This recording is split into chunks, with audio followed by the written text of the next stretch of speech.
Today we're in South Carolina, and if you don't like sweet tea, then you probably haven't tried it. Everyone in America loves sweet tea, especially here in the South.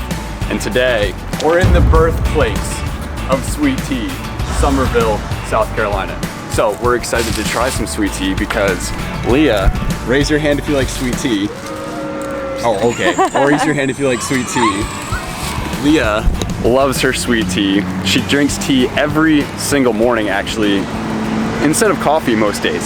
So she's excited, I'm excited because I do love my sweet tea as well. Here in Summerville, they have a sweet tea festival every year. Unfortunately, we're not here during that week. It's in September and we're here right now. So as we were passing through, we figured we might as well still check out the birthplace of sweet tea. But year round, they do have a sweet tea trail, which has a lot of different attractions, restaurants, and the world's biggest sweet tea mason jar. So let's go. We gotta drive, and then we can just walk the rest of the day. So it should be a good, solid day. Main Street Antiques. And we got our first little goodie. Leah, what did we get? We got some tea from Charleston Tea Garden, which it's peach flavored. And apparently they have a tour there. It's an hour from here. And I don't know if we'll get time, but we would love to see that, obviously. We would try and check it out tomorrow, but it's looking like we're gonna have some thunderstorms and rain pretty much the whole day tomorrow. So I'm not sure that we're gonna be able to check out the Charleston Tea tour, but while we're here in Summerville, we got the Charleston Tea. Also got some stickers. We're at our first sweet tea stop, but we did not get sweet tea, actually. They're all out of the sweet tea, but this is the tea that they said to get, which is ginger peach tea, iced tea. So we sweetened it ourselves. It's honestly pretty refreshing, even without the sugar. We tried it first before we put any sugar in, and it's pretty good. We're probably gonna get dinner here and try some of the alcoholic sweet teas. Some real twisted teas. Yeah. But we'll do that in a few hours, so it's just a little snacky. I used raw sugar instead of the Domino Sugar, and mine won't blend in at all. So I'm just like chewing sugar while I'm drinking my tea. You got the Domino Sugar, which is the smart one of the two of us. All right, so we're wrapping up here at Kappa Mana. So Leah, how was your sweet tea? Sweet tea scale, I'm gonna give it 8 cups out of 10 because there's room for improvement, but also it's really good. Well, it's not really sweet tea because there was no sweet tea, so I put my own sugar in there. So I'm gonna give it 9 cups out of 10 standard teacups, but 7 sweet tea cups out of 10 just for not having sweet tea. That's a complicated rating. No, it's a good rating. That's the best kind of rating. So Summerville got its name the birthplace of sweet tea because in the 1700s, the late 1700s, the French explorer Andre Michaux was rumored to have brought the first tree tea plant here. He brought it to Summerville and then planted it in Charleston.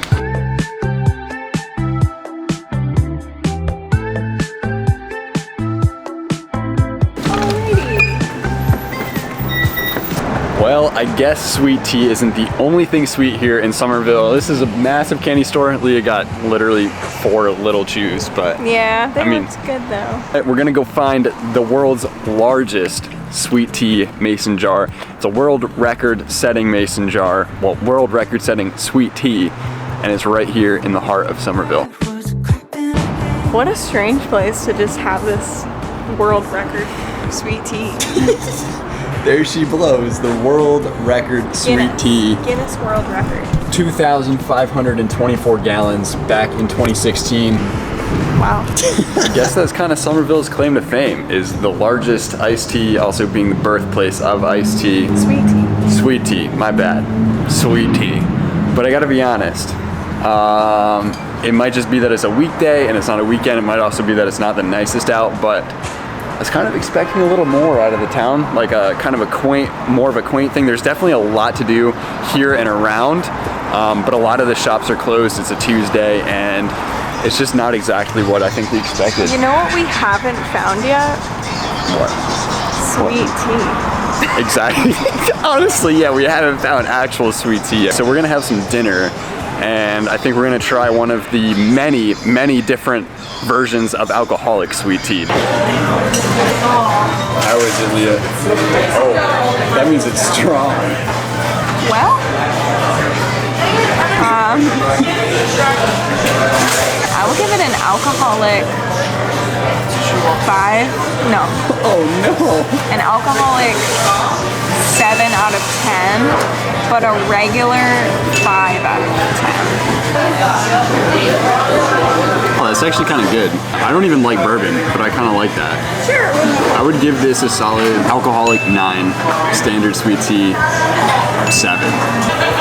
Leah also got standard sweet tea in here, not just the alcoholic version. So Leah, how's their standard? I'll give that a 10 out of 10.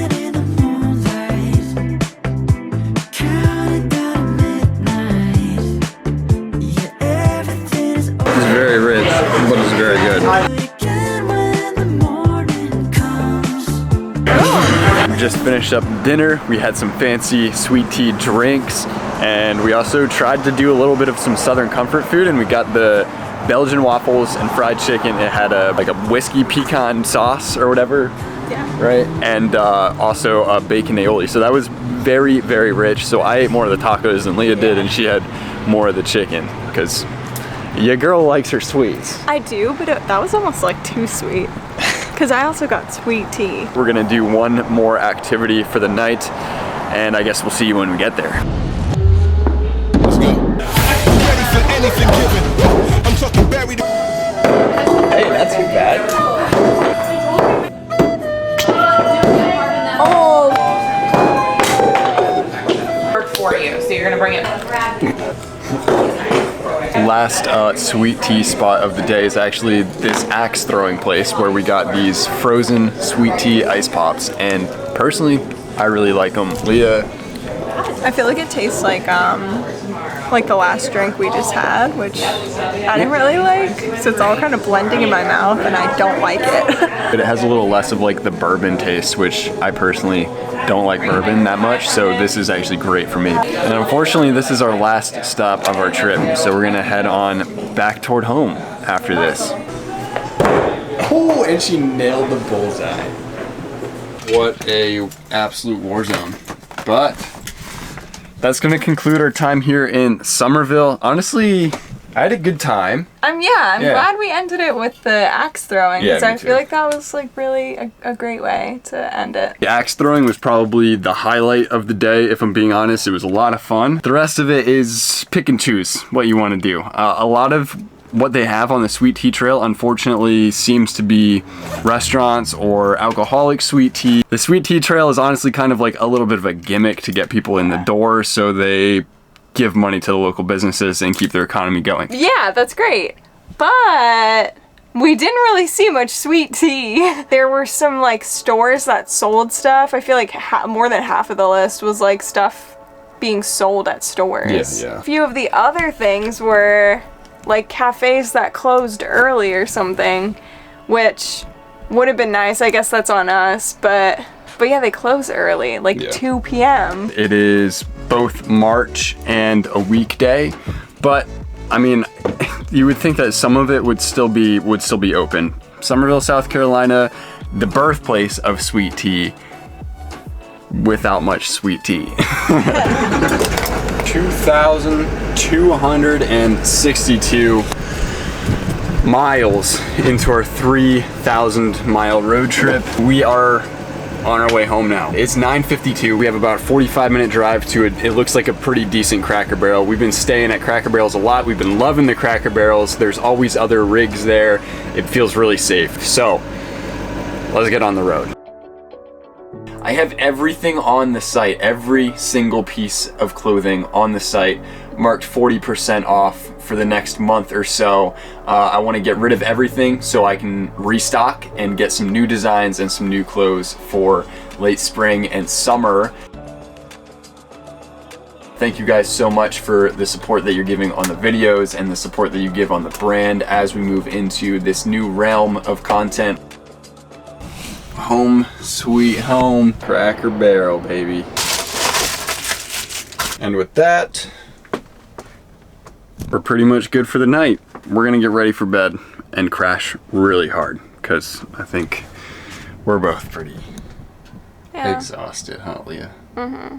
All right, ladies and gentlemen, good morning. We had some breakfast. Getting a later start today. It's about 10:30 a.m. right now, but we don't have anything crazy to do.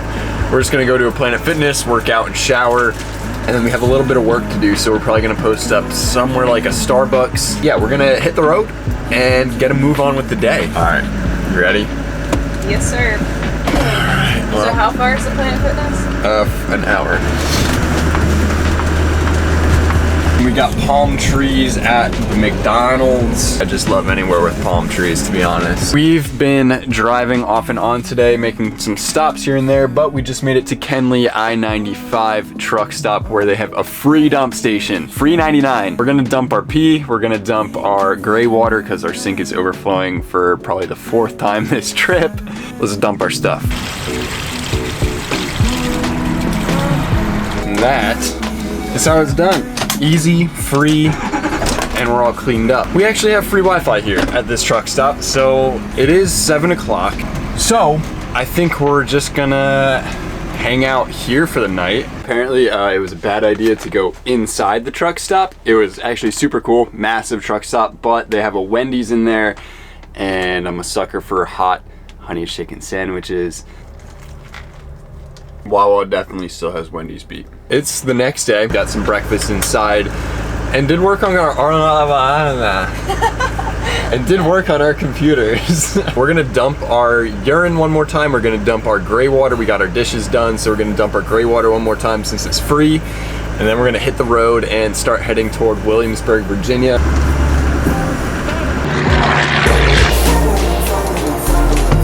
And we're dumped. Nice free dump. That feels great. I really can't complain about anything. Much better than $10. Well, we made it to Williamsburg, Virginia after a few hours of driving. Tonight, Leah decided to book us a haunted tour of the town because obviously there's a lot of history here. I'm not gonna bring this camera along because it's kind of raining a little bit. Here's some pictures I took of some of the most haunted buildings and structures in Williamsburg. This is the most haunted building in all of Williamsburg. The tour was pretty cool. If you have time, make sure you go do it. We have one final night to spend in the bus until we're home. And where are we staying tonight, Lee? The Pennsylvania Welcome Center. Yep, that's correct. We're giving the old Cracker Barrel a rest for the night. We're back at a Cracker Barrel. Our rest stop wouldn't let us stay in our spot for more than 2 hours. If we wanted to park on the ramp in front of the rig that was parked there, we could stay the night. So if you want to park somewhere that's more dangerous, you can stay the night. But if you want to park in the parking lot, you can only stay 2 hours. Full. Which by the way, had like 0 cars in it, and I'm only taking up one singular spot because I'm able to back into a spot and have the tail end hang over the back. But we're back at good old Cracker Barrel. We are 20 minutes closer to home, so I guess that's an upside. We're gonna go to bed because we're pretty exhausted. These keys, it's the last time putting them in the ignition to hop in the driver's seat on this trip. It's our last little journey, our last leg of the trip. We have about 40 minutes until we're home. This is it, ladies and gentlemen. The final stretch of the 3,000 mile road trip. Well, 3,150 mile road trip, but yeah, it's the final stretch and we're off. We'll catch you guys at home.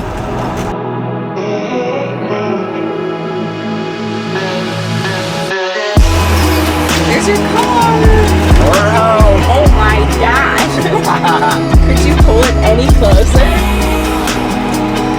Well, we've officially made it home, and the trip total, drumroll, Leah. Yeah, nice.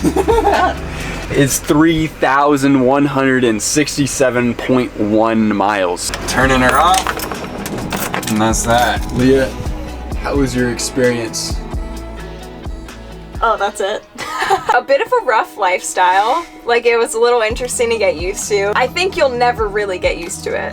But once you get into the swing of things more, it gets like easier. And We saw a lot of cool things and we did a lot of cool things. I'm happy to be home, but I'm also looking forward to the next one. I do agree with everything she said. It is a stressful lifestyle, especially on a trip like this. I think once we do a longer, like a long-term trip, it'll be a lot better because we won't be trying to go somewhere new every day. So we won't be doing like anywhere between 2.5 to like 5 hours of driving every day, pretty much. And we'll be able to kind of settle more in one spot. We'll be able to get a campground and like stay there for a few days, do some work on our computers because I'm gonna get a hotspot. And you know, we'll be able to like actually enjoy what bus life has to offer a little bit more than just drive, film, drive, film, drive, film, drive, film, and then crash in a parking lot every night, go to the store, get supplies for food, crash again. It's just the same cycle over and over for a trip like this where it's pretty fast-paced and fast-moving. Yeah, overall, first long-distance trip successfully checked off of our list. So, I guess we'll see you on the next one, right? Yeah. See you in the next one. Peace.